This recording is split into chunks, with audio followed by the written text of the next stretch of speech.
Olá, é uma grande alegria me encontrar com você mais uma vez. Estamos aqui estudando sobre a Epístola aos Efésios. E que epístola maravilhosa. Os capítulos 1, 2 e 3 são a seção, podemos dizer assim, a seção doutrinária dessa epístola. E é o que estamos vendo. Começamos a estudar o capítulo 2, já tivemos uma palavra e quero prosseguir, compartilhando um pouco mais. Eu quero ler com você aqui nos versículos 5 e 6. E estando nós mortos em nossos delitos e pecados, nos deu vida juntamente com Cristo. Pela graça sois salvos. E juntamente com Ele, nos ressuscitou e nos fez assentar nos lugares celestiais em Cristo Jesus.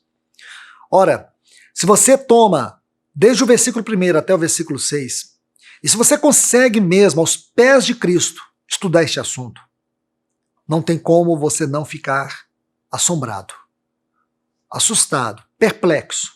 Se você entender realmente o que o pecado fez na nossa vida e o poder da ressurreição, da redenção em Cristo, aí você vai ver que essa salvação não é uma coisa pequena. Porque quando você olha o universo, Deus disse haja isso, haja aquilo. O universo não é fruto do acaso. Os naturalistas ensinam que o nada criou tudo. Para você ter uma fé nisso, você tem que ter uma fé muito maior de que um Deus sábio, soberano, onipotente, onisciente. Esse Deus soberano, ele foi o grande arquiteto. E ele deu a razão à criação. E ele fez tudo. Ele fez tudo, como diz Gênesis, do nada. Então a vida não é tão simples assim. Ela teve uma causa, ela teve um causador. Se existe leis no universo, existe um legislador. E é Deus. Agora você pense que o universo macrocosmo, como também microcosmo, é algo grandiosíssimo. Eu estou dizendo isto para te explicar que toda a criação, em todas as suas esferas, não se compara com a grande salvação que temos em Cristo. O que Deus nos deu em Cristo é maior do que tudo. A salvação é a grande teodiceia. A salvação é a grande obra de Deus, muito maior do que a criação. Porque para criar, Deus usou a palavra do seu poder, mas para nos salvar, Ele nos deu o seu Filho. Ele nos deu o melhor que Ele tinha. A salvação foi uma realização em processos, em etapas. Foi a encarnação, a vida pessoal dele, a crucificação, a morte, a ressurreição, a ascensão, a entronização. Todos esses processos compreendem essa tão grande salvação. E aqui vai dizer, no versículo 4, mas Deus, sendo rico em misericórdia. O que é misericórdia?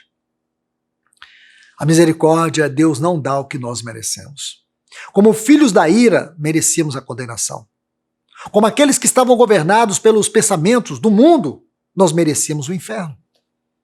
Se éramos filhos da ira, toda a nossa condenação eterna está junto do nosso antigo pai, nosso velho pai, Satanás. Ele era o nosso pai. Nós éramos filhos da ira, filhos da condenação.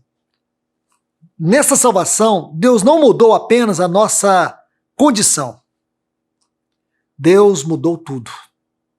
Ele mudou tudo, não apenas a condição de filhos da ira, mas ele também nos colocou numa outra posição. Condição e posição. Ele nos tirou de uma condição de filhos da ira e nos colocou na posição do seu filho. Colossenses 1,13 diz que ele nos transportou para o reino do seu filho. Agora você vai dizer aqui que isto é uma coisa pequena? Claro que não. É a maior obra de Deus. E veja isso, misericórdia. Deus não dá o que merecíamos. E a graça de Deus é Deus dar o que não merecemos. Porque eu e você jamais poderíamos merecer essa salvação em Cristo. Porque Cristo tomou o nosso lugar de condenados. Cristo foi até o inferno em nosso lugar. E lá no inferno ele tomou as chaves da morte e do inferno das mãos de Satanás. E ele venceu o nosso grande acusador, o nosso grande inimigo. E hoje nós somos colocados numa posição, como está no versículo 6, assentados com Cristo nos lugares celestiais. Isto é, nós estamos numa posição aonde a vitória expressa, aonde a vitória está. Aquele que venceu o mundo, a carne, o diabo, a morte, o nosso Senhor Jesus. Ele está à destra do Pai, no trono da glória. Aí, olha o que vai dizer o versículo 6. Que Deus nos fez assentar com Cristo nos lugares celestiais.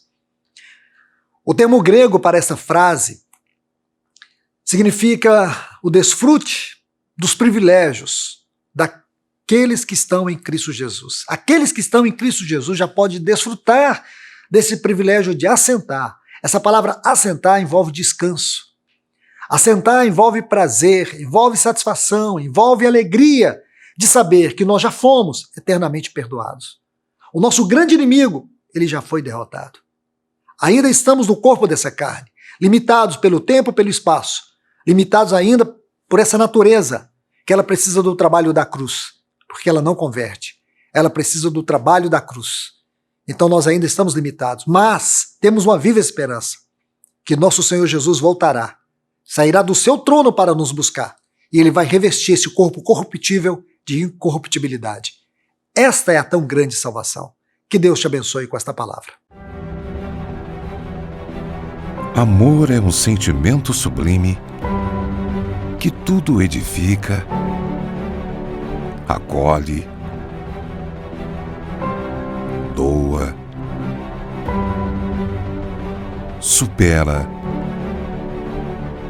constrói, une, transforma.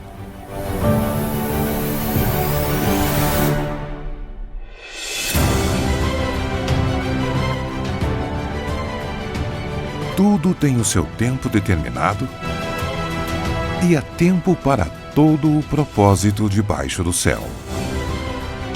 Há tempo de plantar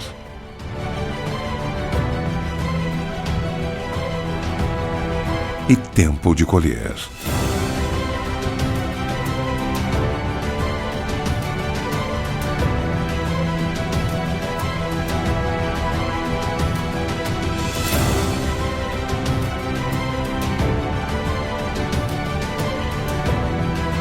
Paz universal. Amor incondicional.